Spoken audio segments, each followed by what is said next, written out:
Good afternoon, everyone. Thank you so much for joining us today for one of our last summer series webinars here at the college. We will be talking about all things student life today, so strap in, get ready. We're going to hear from a lot of different partners. My name is Samuel Schallenberger. I am the Assistant Director for Orientation and Student Development here at the college. And I work in CPO, which is College Programming and Orientation, kind of puts all of these on. You may have seen some of our webinars previously. And so if you are interested in viewing any of those, it will be recorded just as today's is. And I will throw the link in there so that you can click on it and go check out all of the other webinars that we've had going on already.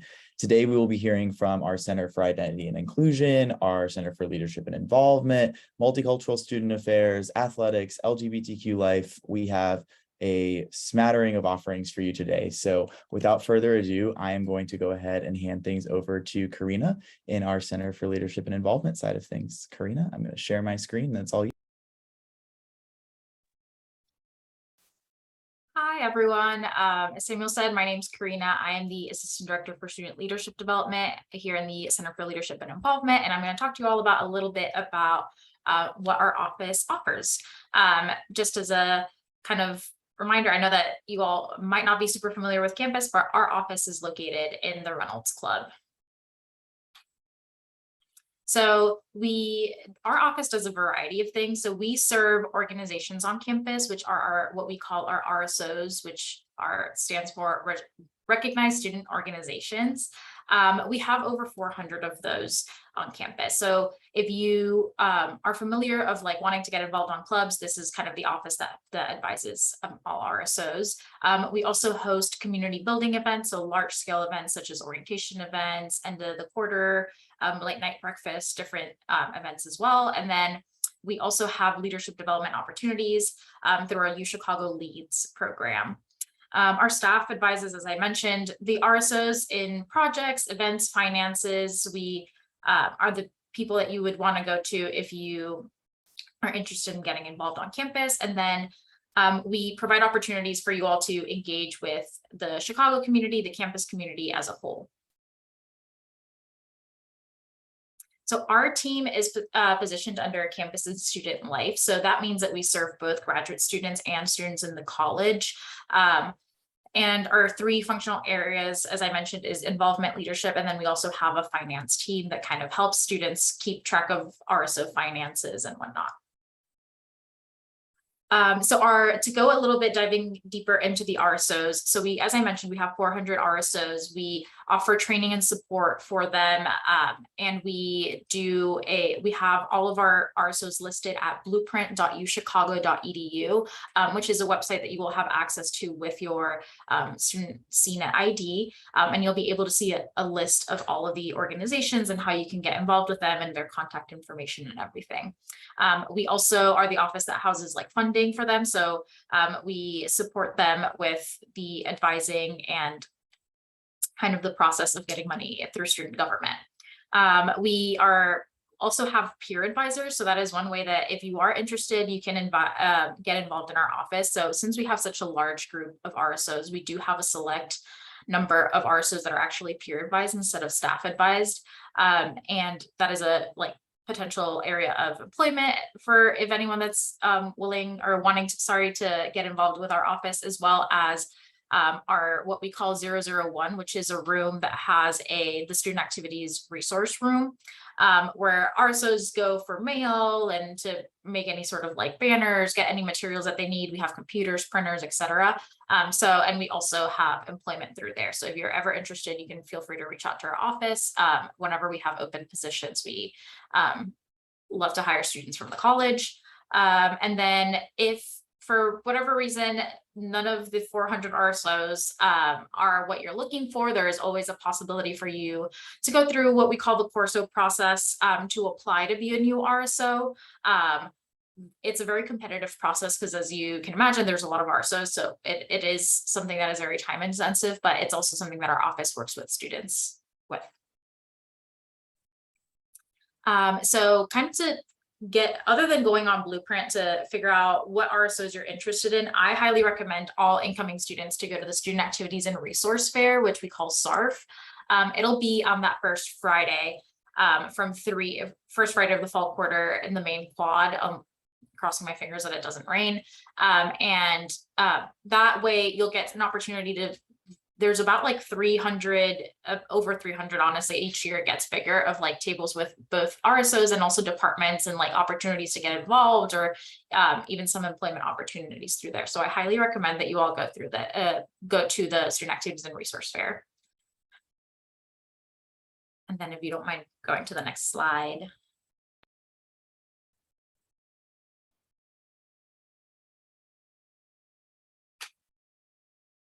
And then on the other side of the house, we have our leadership programs.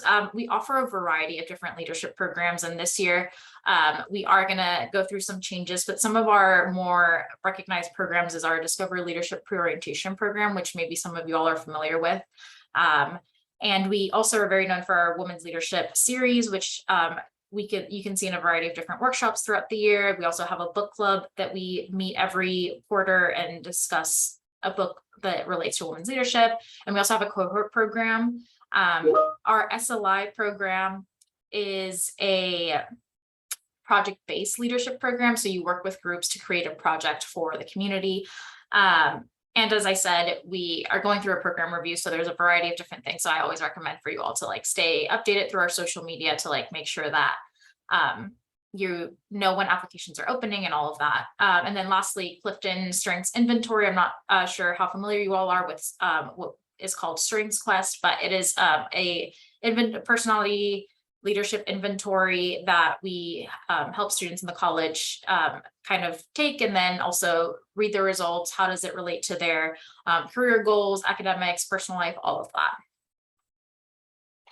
And then lastly, we also have our staff-driven programming, which is an opportunity for students to kind of get connected to both UChicago and then Chicago as a whole.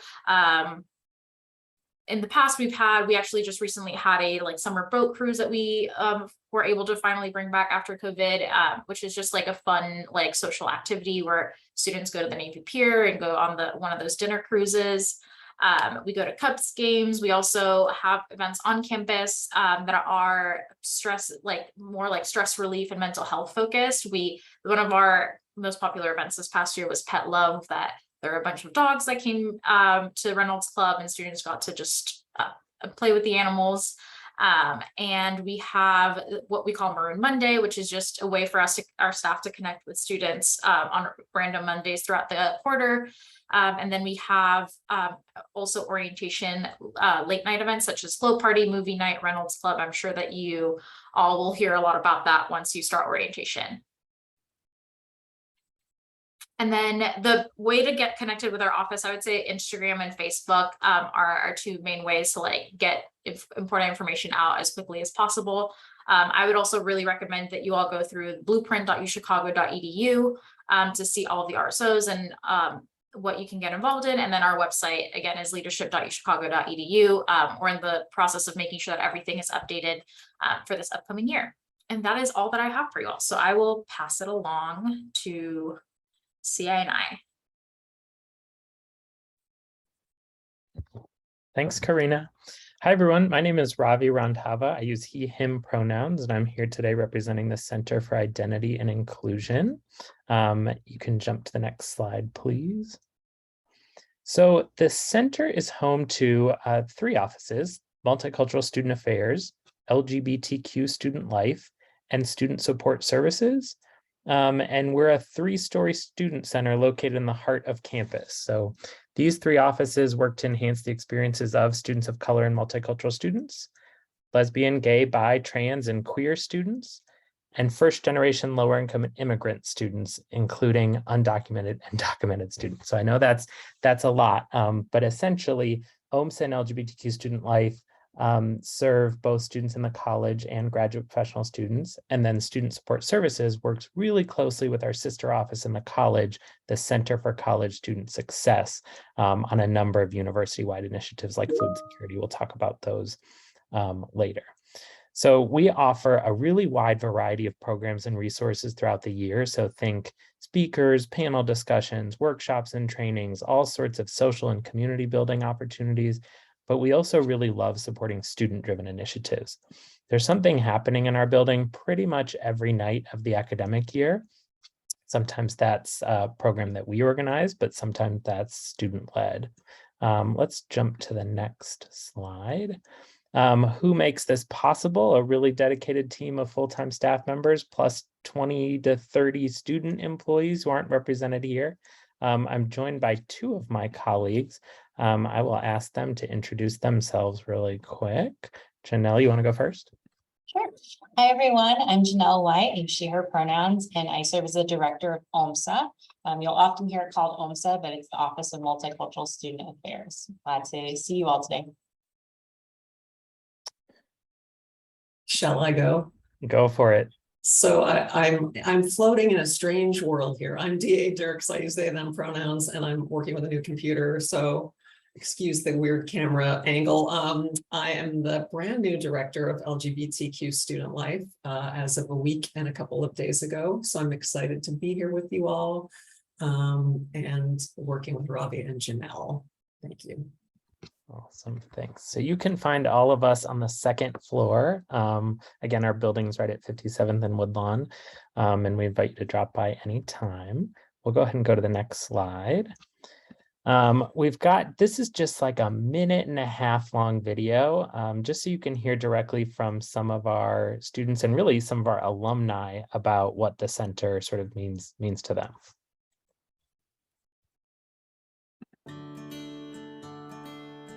The skills I've learned in talking to people, the friends I've made, and the way that being in the center has really impacted how I feel comfortable in my own skin. It's cliche, but I really think it's priceless, and I think everyone should have that opportunity.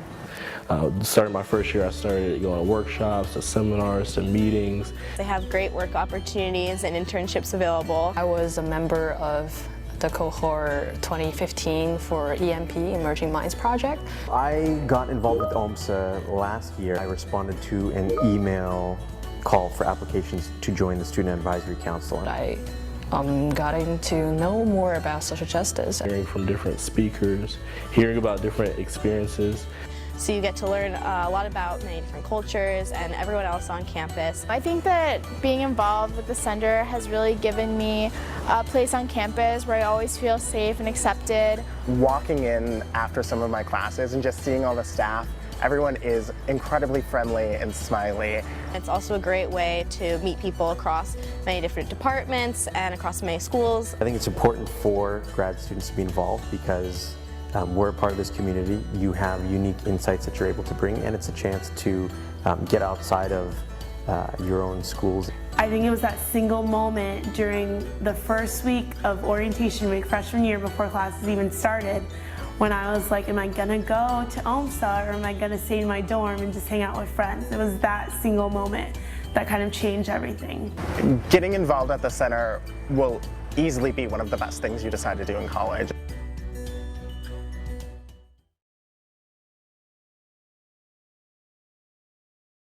Awesome, thanks. So you heard references to a couple different things, one being our physical space. So again, our building is a student center. We've got a variety of lounges and meeting spaces. We're open 9 a.m. to 10 p.m. on weekdays. We've got some weekend hours as well. We just wanted to give you a glimpse into some of the student lounges in the building. We just renovated these this past year, so all new furniture, brand new AV. You can do hybrid meetings and events. You can also just come study and hang out. Lounges spread throughout the building. We absolutely encourage you to stop by as soon as you're on campus. We'll jump to the next slide. I want to talk a little bit about the ways we serve students. So we will not go through all of these things one by one, but just to give you a sense, some of the themes here, advisory councils, we're actually working on a new initiative this year, something more like an ambassador program as opposed to traditional advisory council. But everything we do is informed by students and student feedback. So offer a number of different affinity spaces. There's all sorts of opportunities to connect with alumni. We love collaborating with student groups. You can be a recognized student organization, but you don't have to be. So if you as an individual or you and a couple friends are interested in bringing a particular speaker to campus or interested in seeing something happen, these are the best kind of programs and the way that we really enjoy working. Number of different leadership development programs. I know OMSA is working on like a social justice leadership retreat for later this fall. We've got panel discussions, sometimes with faculty from across the city. Student employment, we mentioned, is a big one. We've got 4 or 5 different teams. So an operations team who helps maintain and run the space, peer educators, marketing folks, programming interns, all sorts of stuff. Those opportunities are up on our website right now. A number of different workshops and trainings. So there's a lot going on. The very best way to find out about our programs and resources is to sign up for our newsletter. So you can do that just by going to inclusion.uchicago.edu, clicking about, and then newsletter, and we can drop that link in the chat. But that is the very best way to stay up to date on happenings related to all 3 offices. We also are hosting a reception for incoming students and families on move-in day. And then each office will host a program during Welcome Week. So there's at least 4 different opportunities for you to come by during your first week or so on campus. But you're always welcome to contact us individually as well. If you're not sure who to reach out to, you can always just write to inclusion@uchicago.edu and we'll point you in the right direction. I want to make sure to save just a couple minutes. Janelle and DA, either anything I've missed or perhaps a little bit more about your office and why students might reach out to you, things to look forward to this quarter, stuff like that. Sure, I can start us off. So OMSA is really excited to be able to provide space and community for students of color to connect with one another, have a sense of belonging, have a peer network of folks who have shared experiences and are looking for folks who want to engage in dialogue, but also build community. So we have a variety of different ways that we do that. We go on cultural treks, which is an opportunity to pair with our community service center at the university to connect in with different neighborhoods of Chicago in a way that allows us to support local businesses, learn about community leaders and initiatives happening around the city of Chicago. And that helps us not just stay connected with Hyde Park, but really allows us to engage with community members outside of just the block radius that we have here at the university. We also host a variety of book clubs for students. So if you love reading books or you want to start reading books outside of your academic material, we have opportunities for you to engage with that each quarter. And they're often tied with our Heritage Series speakers that we bring in, who bring in content around what's happening specifically for that impact communities of color within the United States. So we're excited to bring in a variety of speakers. We try to bring in some big names, some folks that you've heard of, to also connect in with students one-on-one. So we might have lunches for you to be able to engage with our speakers, or we might have a book club or book signing for you to be able to engage with them as well. As we mentioned in the video, you heard someone talk about the Emerging Minds Project. That's EMP. EMP is an intergroup dialogue series where we talk about social justice issues. We have large community conversations that are open to the entire campus to talk about engaging discussions around cultural preservation, around housing conditions in the city of Chicago. What is it around socioeconomic status that is intersecting with different races and ethnicities that we might engage with periodically throughout our time here in the city. So how do we have larger conversations around systems and infrastructures and how they exist? And we really work to challenge those systems and try and figure out a way to shift community and culture. So we do a lot to create opportunity for you to connect in, but then also opportunities for our entire campus community to engage with issues of social justice and equity and inclusion. It's a little bit about OMSA. So of course, Janelle just spoke so brilliantly about all of the amazing work that her side of the house does. As I mentioned, I'm quite new. And so most I'm going to just say samesies as Janelle for LGBTQ students. One of the things that we are very passionate about, I think that has been happening for several years and will continue to grow on, is how we support trans and non-binary students in particular. So we'll be doing some more policy and support work in that regard this year. Also, we're looking to refresh and revitalize some of our educational workshops, which we do campus-wide this year as well. And I'm just looking forward to getting to know incoming LGBTQ+ students in order to help ensure that their transition to life at UChicago is smooth and successful. Awesome. I think that's a perfect note for us to wrap up on. Again, we absolutely encourage you to reach out. Feel free to do so before you're on campus. Visit our website for contact info, and we'll pass things off to our friends at athletics.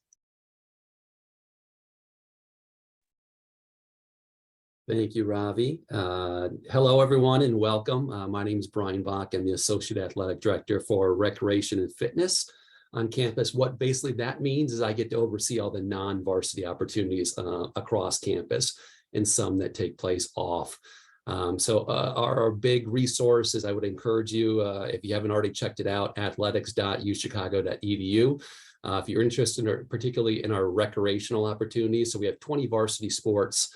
In addition to that, we'll have a variety of opportunities and activities for you. You can go to athletics.uchicago.edu/recreation. And most of the things I talk about on this one slide, you'll be able to find some great information. Otherwise, my email address, the best way to reach me if you're not on campus, is simply send me an email. It's my last name, Bach, B as in boy, O-C-K, first initial B, so bachb@uchicago.edu. And I'm certainly willing and able to hopefully help you out with any questions. If you're looking to start something, if we can do it feasibly, we have the resources to offer it. I'm a big advocate. If we don't have something that people are interested in, there's a want and need across campus, hopefully we can get that up and running. So the first thing I just want to touch on is our athletic facilities on campus. We have 2 indoor facilities on campus. We're located really on the northwest corner of campus on 55th and Ellis. In addition, we have a couple of outdoor facilities, which I'll talk about a little bit, but the Rattner Athletic Center is kind of our flagship facility located at the corner of 55th and Ellis. So as a registered student, you pay your student service fee. So you actually have complimentary access to the athletic facilities on campus. So you simply bring your UCID over and you swipe it. Hours of operation are listed on our website. We're typically during the school year open as early as 7 a.m. We typically will close around 11:30 or midnight. That includes indoor and outdoor facilities. But the Rattner Center has a variety of amenities. It has everything from a swimming pool to a couple of basketball courts, to volleyball courts, badminton courts. Obviously has cardio machines, free weights, dance studio, and a lot of different amenities you can find in there. In complement to that facility is our older Henry Crown Fieldhouse, which is 2 blocks away to the east. It's located across Mac Pileski. It's on the corner of 56th and University over there. It's a complement facility. Once you get here, you'll understand there's a little difference in the two, a little different vibe, a little different atmosphere between the two, but both have cardio machines, weight machines. The main difference, beside the fact that the Rattner Center is about 80 years newer, is the pool is housed in the Rattner Center. And then the indoor track, we have a 200-meter indoor track, as well as our handball, racquetball, and squash courts over at Henry Crown Fieldhouse. But students have complimentary access to both. You simply swipe your card or give your name at the front desk for access. In addition to our indoor facilities, we have 2 outdoor facilities on campus. The first is Amos Alonzo Stagg Field, which is located right behind the Rattner Center to the west. It's an artificial turf field, has a 400-meter outdoor track around it as well. The grass fields are off limits. They're varsity only, but a lot of our intramural and club activities and open recreation, we have a big commitment to just drop in recreational use. So if you and your friends want to get together and play pickup basketball, we try to always have a basketball court available to do that. There's some if we have a lot of tournaments or varsity things going on, sometimes we don't have that available, but we try to make it available as much as possible. We have an online schedule you can check out. It's typically set up a week in advance, so you can see, hey, I want to go play ultimate frisbee. I want to throw around the football, whatever the case may be, kick around the soccer ball. You can check our online schedules for both our indoor and outdoor spaces. In addition to Stag Field, we have Campus South Field, which is located almost straight diagonal across campus on the southeast part of campus, across from Woodlawn Commons. And there's a great field over there. They both have lights. They're both turf field. There's no track over there. But again, in addition to our formal activities that take place, whether it's varsity practices, intramural games, club practices, we do encourage drop-in recreational use over there as well, not only to those with a direct affiliation with the university, but anybody in the community as well. So it's open to anybody. The outdoor fields, you don't need reservations. We don't take reservations unless it's kind of a one-off group looking to do something, but we encourage people to make use of that. In addition, I get to oversee the wellness programs on campus. We have group fitness classes, which have been huge on campus, especially throughout the pandemic, as most units and departments across campus have had to pivot. Most, as you can probably imagine, most of our activities are in person and centered around physical activity. Excuse me, walkie-talkie going off. We've pivoted to online platforms as well. So even with the return to in-person programming, we will be kind of operating under a hybrid model going forward. So a lot of those classes will stay online. So whether they're Zoom, whether they're Facebook Live, we have our own kind of platform for some of our Zumba classes. So Fit Chicago classes are free to students. We offer anywhere from probably 25 to 30 classes every week. Of that, we probably have a dozen or so unique classes, and they range from everything to Zumba, to cardio kickboxing, to Pilates, to yoga. And there's no prior prerequisite to come to those classes. You could have 2 left feet. You could have no physical, fitness experience or anything on your resume. We encourage you to come. They're drop-in classes. They're not in order. So if you don't make a Monday Zumba class, you can certainly come to our Wednesday class, and we'll try to mix it up for you. So Fit Chicago classes, schedules online. We run them throughout the entire academic year. Our fall class schedule will probably come out in the next 2 weeks, so I encourage you to check out our website. But again, we have intermediate classes, we have beginner classes, but we encourage everybody to come. It's a great time to be had by all. You get to meet people, meet our instructors, you get to sweat, and hopefully have some fun as well. In addition to that, we have personal training classes. Those are additional costs. But we have private and group sessions for us. If you're looking to, hey, I need some help with nutrition. I don't know how to work out. I don't know how to use these machines. You can have an initial assessment with the personal trainer. Hey, what are your goals for? What are you looking to do? Where do you hope to be, say in a few months or a year, whatever the case may be. I'd encourage you to reach out to our personal trainers to do that. Otherwise, we have some aquatics program across campus. Right now, they're they're minimal due to the pandemic, but we have master swimming going on. We have learn to swim classes. So if you're interested in those type of things, I'd encourage you to check out our website. Otherwise, the 2 big non-varsity programs that I oversee are intramurals and sport clubs. So intramurals, there's only over 35 activities.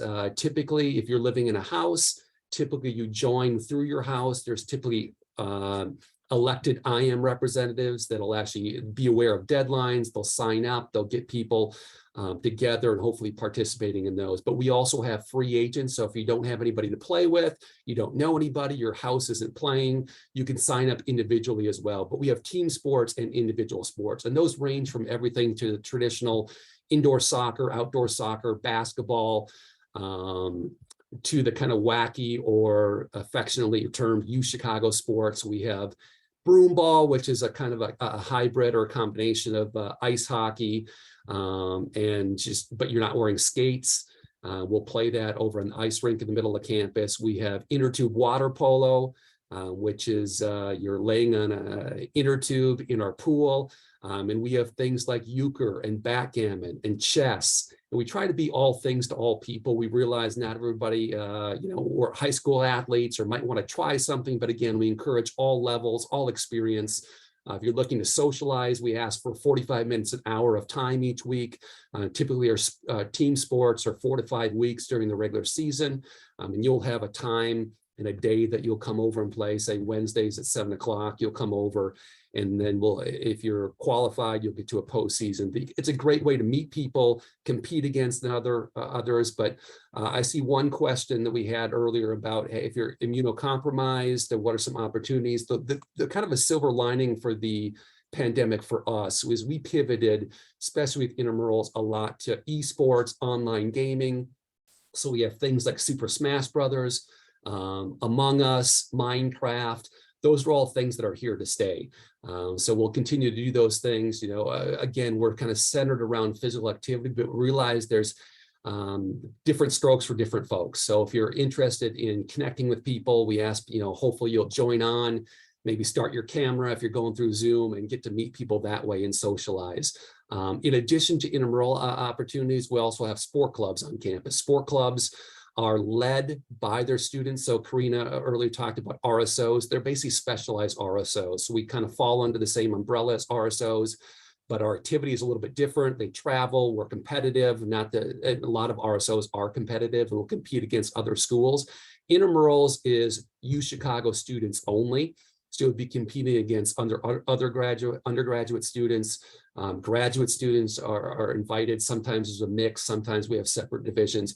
Sport clubs typically will compete against other schools, other institutions. They will travel, a lot of them. Some are recreational and more social in nature. We have about a dozen martial arts, everything from Shotokan, karate to Aikido Kokikai, you name it. There's a grappling club on campus, and some of those people compete. Some are just more recreational nature. So again, no matter what your background, if you're interested, I encourage you to check out our website, reach out to the contact. Again, typically those are the people that run. So people ask, what's my commitment to a club? It's really what you want to make of it. If it's a competitive club, they might say, hey, you have to be at practice, 3-4 times a week.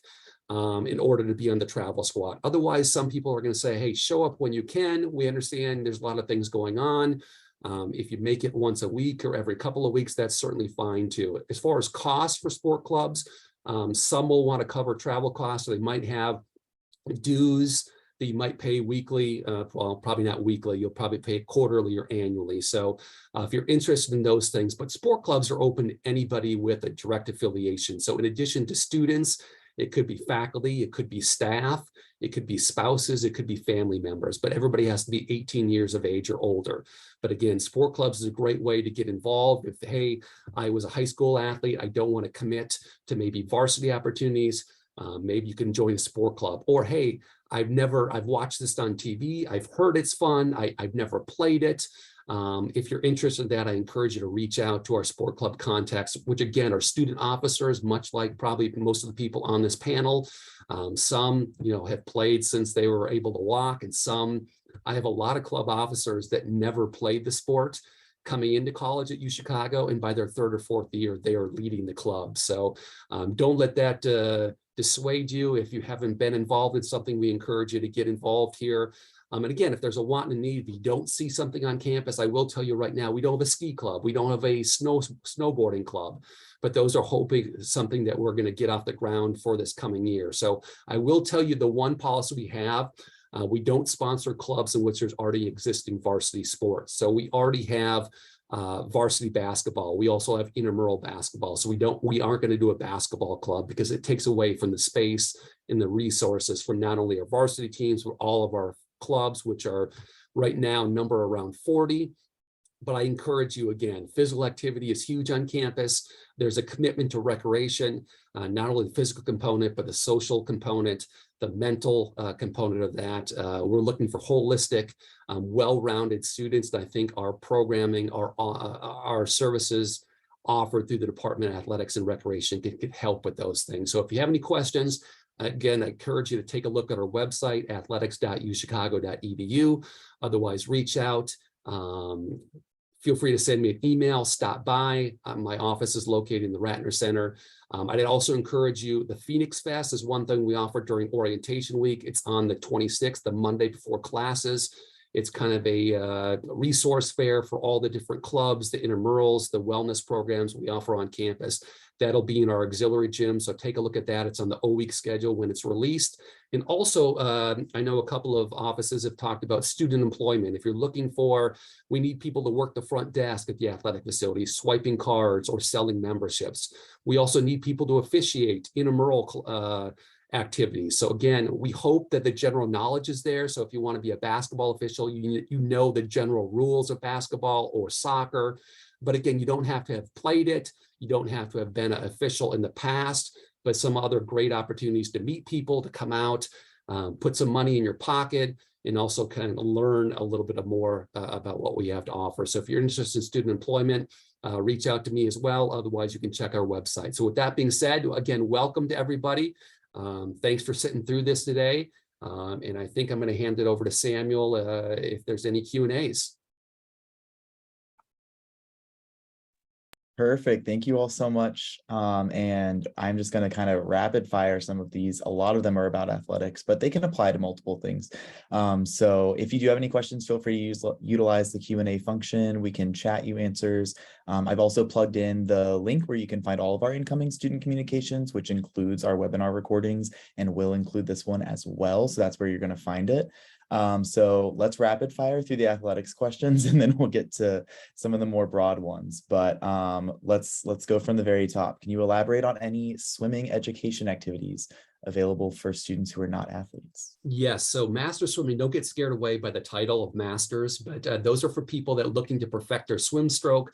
Typically, those people have already learned how to swim, but we do have learn to swim programs. They're currently not operating throughout the pandemic. We hope to bring those back. So we have community swim school.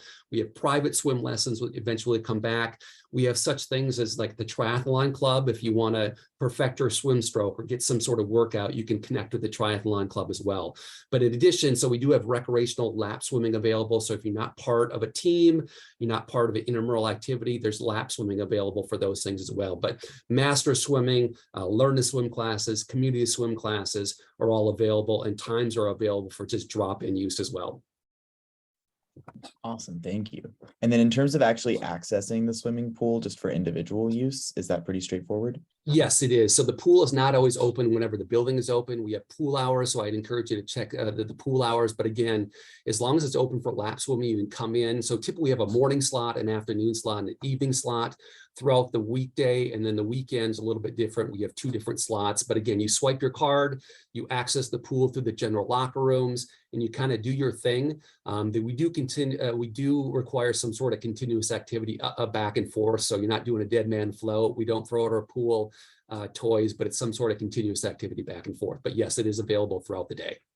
Awesome, thank you. And then final athletics specific question, do you have Calvin ball?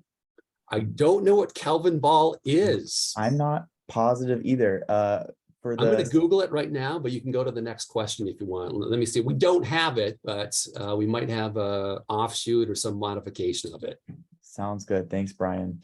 And then for Karina, Ravi, DA, and Janelle, Brian already kind of touched on this, but from your perspectives and your units, what kind of advice do you all have for students who are looking to remain a little bit socially distanced, whether just for preference or necessity, and how can they get involved socially in clubs and events? And what are some of those solutions that you have for students who are really focused on that for their own safety and their own involvement on campus? I'm happy to kick things off here. I would encourage you to reach out to event organizers to learn more about their plans and raise any specific questions or concerns. Our campus partners tend to be really accommodating. And there are certainly also a host of virtual and hybrid opportunities as well. I don't know if anyone else has thoughts on this. Yeah, I would say that we still keep like COVID best practices for RSOs. A lot of them have obviously had to pivot during the pandemic and be fully virtual. And now they kind of have more of like a hybrid style, or even keep some of what we used to have as like hard requirements. They still do them just for the safety of everyone. So I think that definitely talking to the event organizers or the RSO that you're involved in, and if you have any concerns also, if it's anything related to CLI, more than happy to chat with anyone to get that figured out.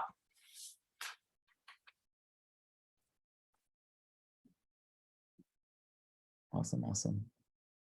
Thanks, y'all. And then in terms of Calvin ball, we're gonna dig into that.